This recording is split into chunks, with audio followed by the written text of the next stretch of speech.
బాబుకి చంద్రబాబు నాయుడు గారికి అధికారులు టచ్లోకి వెళ్తున్నట్టుగా తెలుస్తుందండి.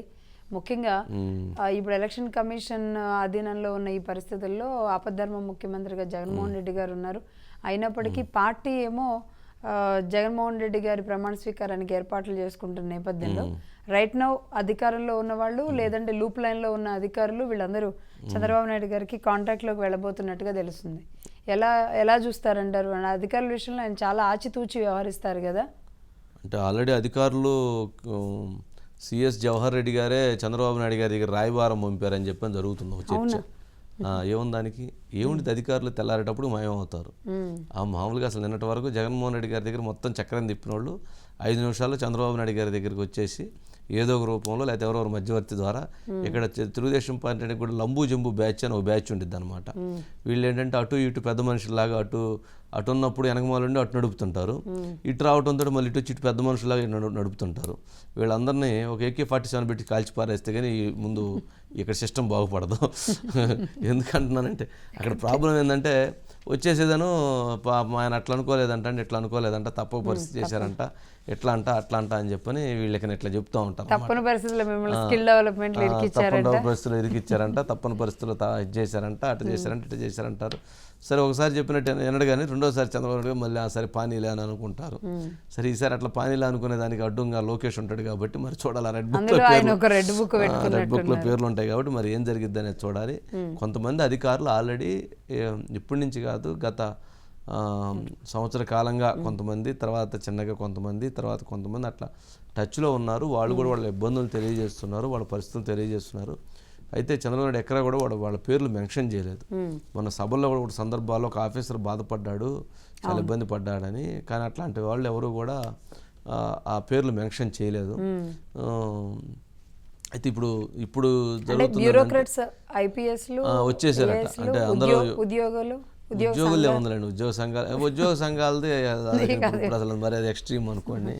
వాళ్ళు అసలు రేపు మార్నింగ్ అసలు ఫస్ట్ లైన్లో వాళ్ళే ఉండి అసలు మొత్తం మేమే అని అంటారు.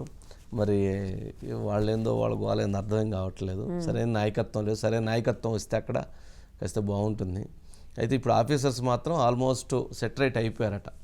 అంటే గవర్నమెంట్ రావట్లేదు వైఎస్ఆర్సీపీది, ఇప్పుడు వచ్చేటువంటిది కూటమి ప్రభుత్వంలోకి ఎలా ఎంట్రీ అవ్వాలి, ఎలా మళ్ళీ మంచి పొజిషన్లో కూర్చోవాలి, ఎలా మరలా ఎక్కడ పాగా వేయాలి అనే దానికోసం ప్రయత్నం చేస్తున్నారట. అయితే ఇందుట్లో సమర్థులు ఎవరు, కష్టపడేటువంటి వాళ్ళు ఎవరు, రాష్ట్రం మీద కాస్త ప్రేమ ఉన్నటువంటి వాళ్ళు ఎవరు అనేటువంటి గుర్తించి, ప్రజల పట్ల బాధ్యతతో పనిచేసే వాళ్ళు ఎవరో గుర్తించి వాళ్ళకి అవకాశం కల్పిస్తే మంచిది. అలా కాకుండా మరలా ఎవరైతే ఎవరెట్లా పోతే మనకి ఇస్తే మనకి పౌరుంటే చాలు, మనం ఎట్లా నడిపిస్తే చాలు, మాయమాటలు చెప్పి మాయకథలు చెప్పేసి చేస్తే బాగుండు అనుకునేటువంటి వాళ్ళని దూరంగా పెడితే చాలా మంచిది. అందుకనే ఆ రెడ్ బుక్ కొంత పనిచేసిద్దాము, మిగిలిన ఇంకో బుక్ కూడా రెడీ చేయాల్సినటువంటి అవసరం ఉంది. సరే అనిల్ సార్, ఏంటి ఆల్రెడీ అంటే మొన్న ఎలక్షన్ అయిపోయిన తర్వాత ఇక్కడ హైదరాబాద్లో పాపం ఒక అధికారుల బృందం వచ్చి అసలు కలిసి మేమే కష్టపడ్డామని చెప్పి వెళ్ళారంట కొంతమంది ఏమైనా అసలు సిఎస్ తరఫున కొంతమంది పొలిటికల్ ఒక నాయకుడు పాపం సిఎస్ పాపం ఆవేదన చెందుతున్నాడండి, ఆయన మంచివాడు, ఆయన కష్టం మీకు తెలుసు కదా, పాపం ఏదో కొన్ని తప్పుగా చేశాడని చెప్పని మళ్ళీ ఇంకొక ఆయన వచ్చారట. ఏంటి మరి ఇవన్నీ ఏం జరగబోతుంది? అంటే అధికారం వచ్చేటప్పుడు అందరూ వాలిపోతారు కదా సార్, అదే రకమైన పరిస్థితి చంద్రబాబు వద్ద కనిపిస్తూ ఉంది. పొలిటికల్ నేతలు ఒక ఎత్తు అయితే ఇప్పుడు ఉద్యోగస్తులు ఎవరైతే ఉన్నారో ఇన్ని రోజులు అధికార వైసీపీకి తాము ఉద్యోగస్తులు అనే విషయాన్ని మర్చిపోయి పనిచేసి అనుకూలంగా వ్యవహరించిన వ్యక్తులు ఏదైతే ఉందో చంద్రబాబు గారి యొక్క ఆయన అనుగ్రహం కోసం పరితపిస్తూ ఉన్నారో ఆ ప్రయత్నాలు కొనసాగిస్తూ ఉన్నారు. దీనిపైన రకరకాల చర్చలు, రకరకాల ఊహాగానాలు వినిపిస్తున్నాయి. అయితే చంద్రబాబు ఎలాంటి నిర్ణయం తీసుకుంటారు వీరి పట్ల? ఎందుకంటే 5 ఏళ్ల కాలంలో ప్రభుత్వ అధికారులాగా పనిచేసి ఉంటే తెలుగుదేశం పార్టీ మరీ ఇంత ఇబ్బంది పడాల్సిన పరిస్థితులు ఉండేవి కాదు. కానీ అధికార పార్టీ నేతల కంటే ఘోరంగా పనిచేశారనే విమర్శలు అనేక సందర్భాల్లో చూసాం. కోర్టు మెట్లెక్కడం కూడా బ్యూరోక్రాట్స్ ఈ స్థాయిలో దేశ చరిత్రలో ఎప్పుడు ఎక్కడ జరగలేదు.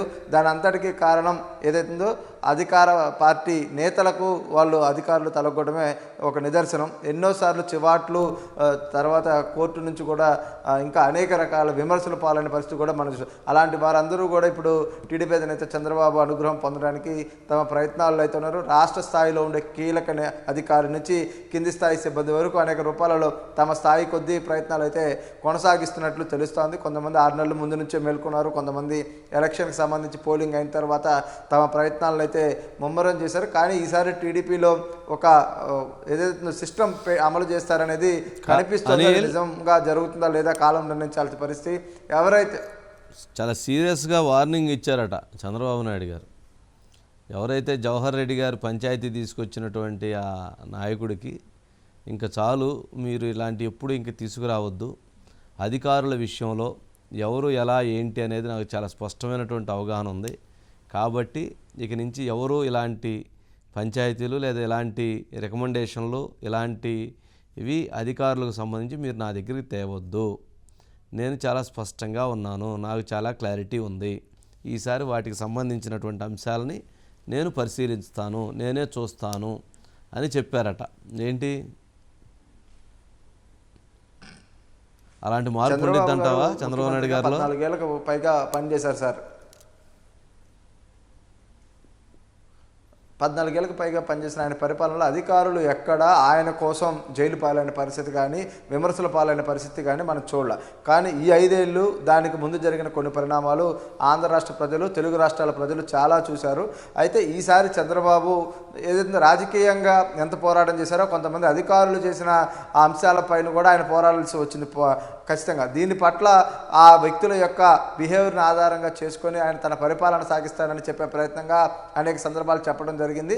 ఇక రాయబారాలు నడుపుతున్న ఒకరిద్దరు నేతల పట్ల కూడా ఆయన చాలా సీరియస్గా ఉండటమే కాకుండా పరిపాలనా వ్యవహారంలో గాడిలో ఎలా పెట్టాలి, అధికారులను ఎలా పని చేయించుకోవాలి, ఎవరైతే సమర్థులకు పెద్దపీట వేయాలి, ఎవరైతే అధికార పార్టీకి ఇప్పుడు కొమ్ము కాసి దొడ్డిదారిన మళ్ళీ లబ్ధి పొందాలనుకుంటున్నారో వారికి ఎలా చెక్ పెట్టాలి, ఇలాంటి అన్ని అంశాలపైన అయితే చంద్రబాబు ఒక క్లారిటీతో ఉన్నారు అనేది ఒక చర్చ జరుగుతూ ఉంది.